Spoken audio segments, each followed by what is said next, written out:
पड़ी। सुदामा जी को गरीबी क्यों भोगनी पड़ी? कौन कौन जानता है? हाथ उठाइए। क्यों भोगनी पड़ी? क्यों भोगनी पड़ी? थोड़ा जोर से बोलिए, क्यों भोगनी पड़ी?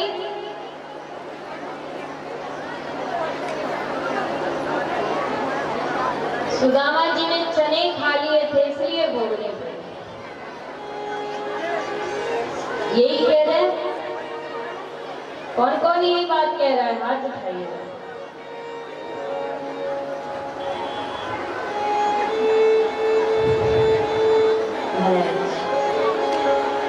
सुदामा जी ने चने खाए इसलिए सुदामा जी को गरीबी भोगनी पड़ी।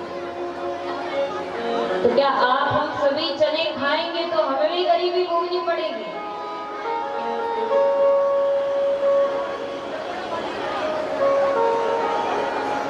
आप चने खाते हैं? चने खाते हैं सभी? आप सब तो गरीब नहीं हुए महाराज। सुदामा जी चने खा के गरीब कैसे हुए?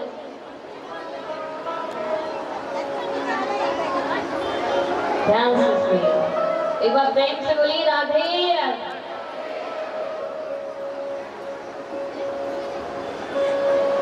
सुदामा जी ने चने तो खाए थे, लेकिन वो चने थे कैसे ये बात जानने की आवश्यकता। सुदामा जी ने जो चने खाए थे वो श्रापित चने थे।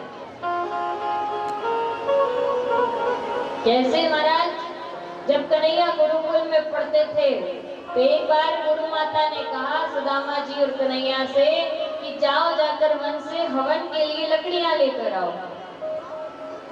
कृष्ण और सुदामा जब लकड़ियां काटने के लिए जा रहे थे तो गुरु माता ने सोचा कि घर में और कुछ तो खाने को है नहीं, एक मुट्ठी चने पड़े हुए हैं, तो ये दोनों वन में जाएंगे, कहीं इनको भूख ना लग जाए, तो मैं ये एक मुट्ठी चने इन्हें दे दूंगी, वन में जब भूख लगेगी तो ये खा ले।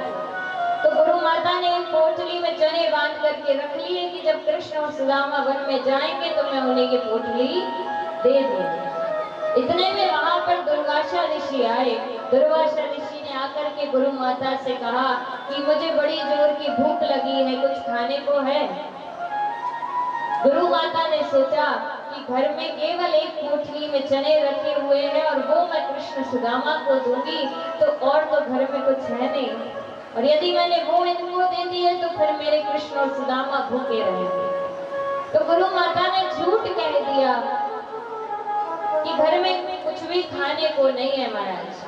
दुर्वासा ऋषि तो तपस्वी थे, उन्होंने नेत्र बंद करके देखा कि घर में एक पोटली में चने रखे हुए हैं, पर गुरु माता ने हमसे झूठ कहा। दुर्वासा ऋषि को क्रोध आ गया और क्रोध में आकर के दुर्वासा ऋषि ने श्राप दे दिया कि अब इन चनों को जो कोई भी खाएगा उसे गरीबी भोगनी पड़ेगी। और ये बात सुदामा जी ने सुन ली। ये बात सुदामा जी ने सुन ली थी महाराज, और सुदामा जी ने सोचा कि यदि ये चने कन्हैया ने खा लिए तो इसे गरीबी भोगनी पड़ेगी। और महाराज ये तो राजा का पुत्र है, ये तो एक राजा का पुत्र है, इसने कभी अपने जीवन में गरीबी नहीं देखी, और अगर इसने ये चने खा लिए तो इसे गरीबी देखी। सुदामा जी ने सोचा कि मैं तो वैसे ही गरीब हूँ, यदि मैंने ये चने खा लिए तो मैं और क्या गरीबी भोगूंगा, मैं तो वैसे ही गरीबी में इतना बड़ा हुआ हूँ पल के। तो महाराज सुदामा जी ने जब कृष्ण बलराम कन्हैया और सुदामा जी वन में गए और कन्हैया को भूख लगी तो कन्हैया के चने खाने से पहले सुदामा जी ने ही वो चने खा लिए, जिससे कि कन्हैया को गरीबी ना भोगनी पड़े, कन्हैया को किसी प्रकार का कष्ट ना हो, अपने मित्र को कोई कष्ट ना हो, इसलिए सुदामा जी महाराज ने वो चने स्वयं खाए।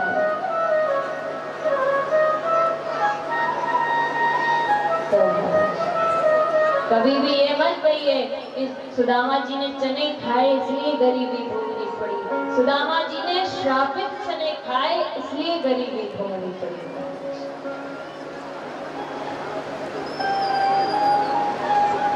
तो अपने मित्र की कष्ट को दूर करने के लिए कि कहीं मेरे मित्र को कोई कष्ट ना हो, मेरे कन्हैया को कोई पीड़ा ना भोगनी पड़े, कोई गरीबी ना भोगनी पड़े, इसलिए सुदामा जी ने स्वयं के ऊपर उन दुखों को ले लिया महाराज। ऐसे मित्र है सुदामा जी कन्हैया। तो आज जब वही सुदामा जी को गरीबी भोगनी पड़ रही है, कन्हैया एक भिक्षुक का वेश बना करके आए। आकर के महाराज सुदामा जी सत्संग करने गए हुए थे। सुशीला घर पे थी। कन्हैया ने भिक्षुक का रूप बनाया और सुशीला के पास आए, आकर के भिक्षा मांगने लगे। सुशीला ने कहा कि हमारे यहाँ तो भिक्षा देने को कुछ भी नहीं है। तो भिक्षुक बने। कन्हैया ने कहा बोले तुम्हारे पति की परम सखा है द्वारकाधीश।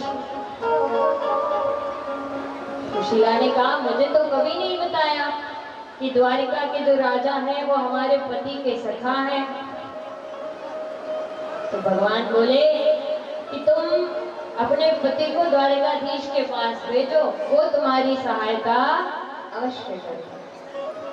भगवान तो वहां से चले गए। महाराज जैसे ही सुदामा जी घर आए, सुशीला ने कहा कि आपके परम सखा है द्वारिकाधीश, आपने मुझे कभी बताया नहीं। सुदामा जी कहते सुशीला तुमने तो मुझे मेरी बचपन की याद दिला दी।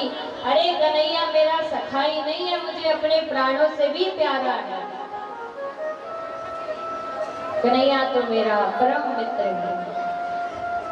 सुशीला ने कहा जब आपकी इतनी अच्छी मित्रता है तो आप द्वारिका जाकर उनसे कोई सहायता क्यों नहीं मांगते? तो सुदामा जी कहते सुशीला यदि तुम चाहती हो कि मैं द्वारिका कुछ मांगने के लिए जाऊं तो मैं नहीं जाऊंगा। सुशीला ने सोचा कि मेरे स्वामी तो महाराज कभी किसी से कुछ मांगते भी नहीं है, और यदि मैंने इनसे कहा कि तुम कुछ मांगने के लिए जाओ तो ये नहीं जाएंगे। सुशीला बड़ी समझदार थी। महाराज सुदामा जी से कहा स्वामी मैं तो ये कह रही हूँ कि आप अपने मित्र के दर्शन करने चले जाइए, मित्र से मिलने के लिए चले जाइए। सुदामा जी ने कहा सुशीला यदि बात अपने मित्र के दर्शन की है तो मैं अवश्य जाऊंगा, पर कुछ मांगूंगा नहीं। सुशीला ने कहा ठीक है आप द्वारिका जाइए। सुदामा जी बोले कि मैं इतने वर्षों बाद अपने सखा के यहाँ जाऊंगा, और महाराज अपने सखा के यहाँ, गुरु के यहाँ, भगवान के द्वार पर कभी खाली हाथ नहीं जाना चाहिए।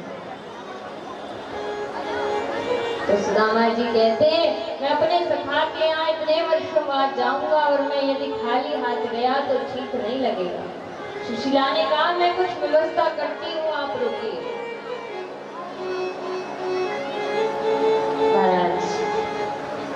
सुशीला 5 घरों में गई और 5 घरों से एक मुट्ठी चावल लेकर के। अभी यहाँ पर एक और बात जानने की कि सुशीला चाहती तो एक ही घर से 5 मुट्ठी चावल ले सकती थी। यदि सुशीला चाहती तो एक ही घर से 5 मुट्ठी चावल ले सकती थी, पर सुशीला ने ऐसा नहीं किया। वो अलग अलग 5 घरों में गई और 5 मुट्ठी चावल लेकर के आई, क्योंकि सुशीला ये बताना चाहती है भगवान को कि जब मेरे प्रभु इन चावलों को देखे तो वो समझ जाए कि मेरे सुदामा के यहाँ 5 मुट्ठी चावल भी स्वयं का नहीं, क्योंकि 5 घरों के चावल में कुछ ना कुछ अंतर तो होता ही है महाराज, कभी एक जैसे। अब जब वो चावलों को पोटली में बांधती है तो कैसी पोटली में बांधती है महाराज, जिस पोटली में कई जगह छेद हो रहे। सुशीला ये बताना चाहती है कि जब भगवान इस पोटली को देखे तो समझ जाए कि मेरे सुदामा के यहाँ एक कपड़ा भी साबुत नहीं। सुशीला ने वो पोटली सुदामा जी को दी और महाराज जब सुदामा जी से कहती है जाइए आप द्वारिका जाइए। सुदामा जी द्वारिका की ओर चल पड़े। महाराज पैरों में बेवाइयां नहीं है, चरण पादुका नहीं है, धोती कई जगह से फटी हुई और महाराज दुबला पतला शरीर पर, माथे पर बड़ा तेज है सुदामा जी के। भगवान का भजन जो करते हैं अपने मस्तक पर अलग ही तेज होता है। तो ऐसा तेज सुदामा जी के मस्तक पर और नंगे पैर चले जा रहे हैं। रास्ता पता नहीं है द्वारिका कहाँ होकर जाना है। तो महाराज कई जगह रास्ता भटक जाते हैं, भूल जाते हैं, कभी कहाँ पहुंच जाते हैं, कभी कहाँ पहुंच जाते हैं। ऐसे सुदामा जी महाराज द्वारिका की ओर जा रहे हैं। चलते चलते सुदामा जी महाराज एक नदी के पास पहुंचे। जब नदी के पास पहुंचे देखा कि अब इस नदी को कैसे पार किया जाए। सुदामा जी वहीं पर बैठे। तभी भगवान केवट का रूप धारण करके आए और महाराज केवट का रूप धारण करके नाव में बैठ करके आए और पूछते अरे भैया किसी को पार जाना है। जैसे ही पूछा सुदामा जी ने कहा भैया पार तो जाना है पर तुम बिना पैसे के तो पार करोगे नहीं और पैसे हमारे पास है नहीं, तो हम तो यही ठीक है।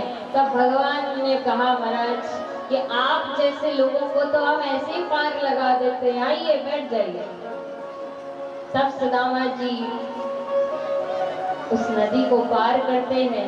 भगवान ने केवट का रूप धारण करके सुदामा जी को नदी पार कराई। अब सुदामा जी केवट बने भगवान से पूछते अरे भैया यहाँ से द्वारिकापुरी कितनी दूर है।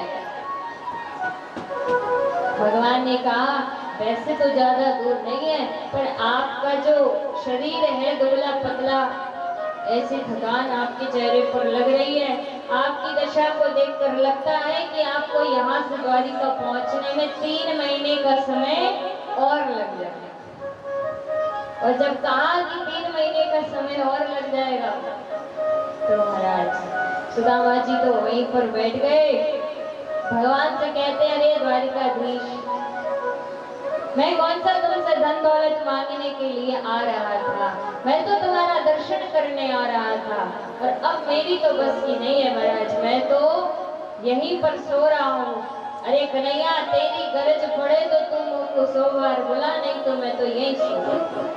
और सुदामा जी ने हाथ का तकिया लगाया, आधी धोती ओढ़ ली महाराज ऊपर और वहीं सो। जब सुदामा जी के नेत्र खुले तो सुदामा जी ने देखा बड़े बड़े विशाल भवन बने हुए हैं।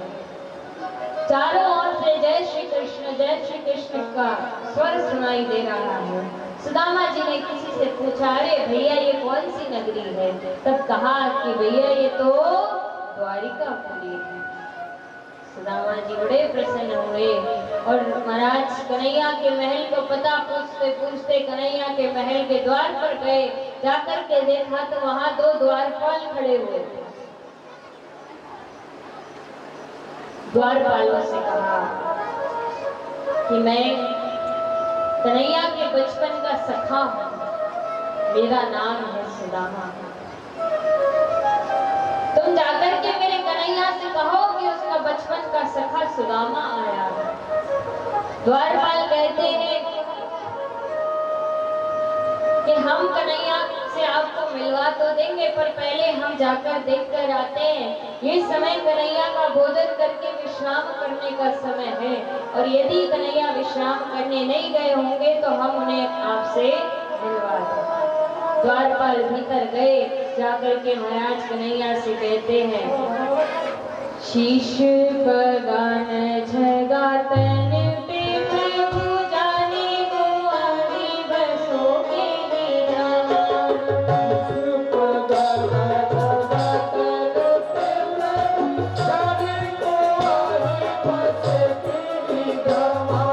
शीश बगान झगातन पे प्रभु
तो महाराज द्वारपाल गए, जाकर के कन्हैया से कहा कि कोई ऐसा विप्र हमारे द्वार पर आया है जिसकी धोती कई जगह से फटी हुई है, जिसके महाराज पैरों में विवाइयां नहीं है, चरण पादुका नहीं है, और जिसका शरीर दुबला पतला है, और जो स्वयं को आपका सखा कह रहा है महाराज, जो स्वयं को अपना सखा कह रहा है और अपना नाम सुदामा बता रहा है। तो द्वारपाल भगवान से जैसे ही कहते हैं, भगवान ने जैसे ही सुदामा जी का नाम सुना तो भगवान बड़े प्रसन्न हुए। चावल को थोड़ा रहने दे, अभी बाद में आप लोग ले लेंगे, सभी लोग बैठ जाओ। तो आइए आप हम सभी सुदामा जी और द्वारकाधीश भगवान की सुंदर लीला का दर्शन करेंगे। देखो देखो ये गरीबी का हाल,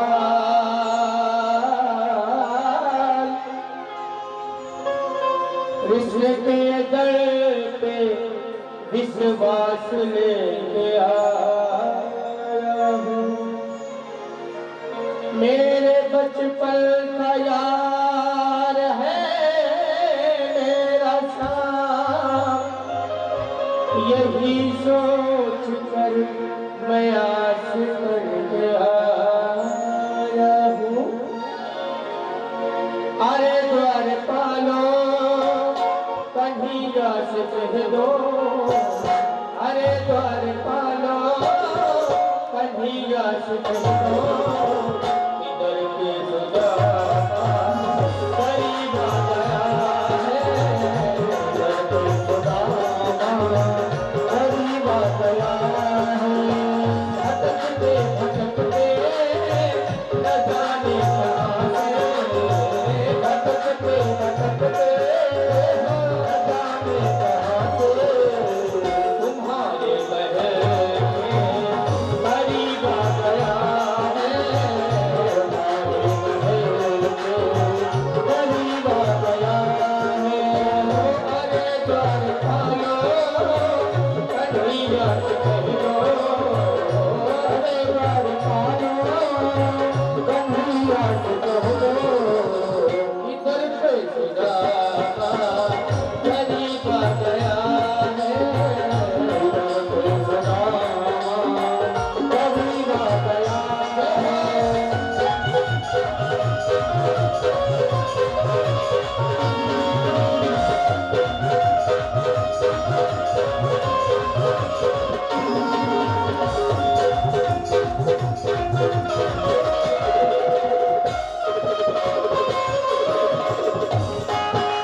कह दो, एक बार मोहर से जाकर कह दो।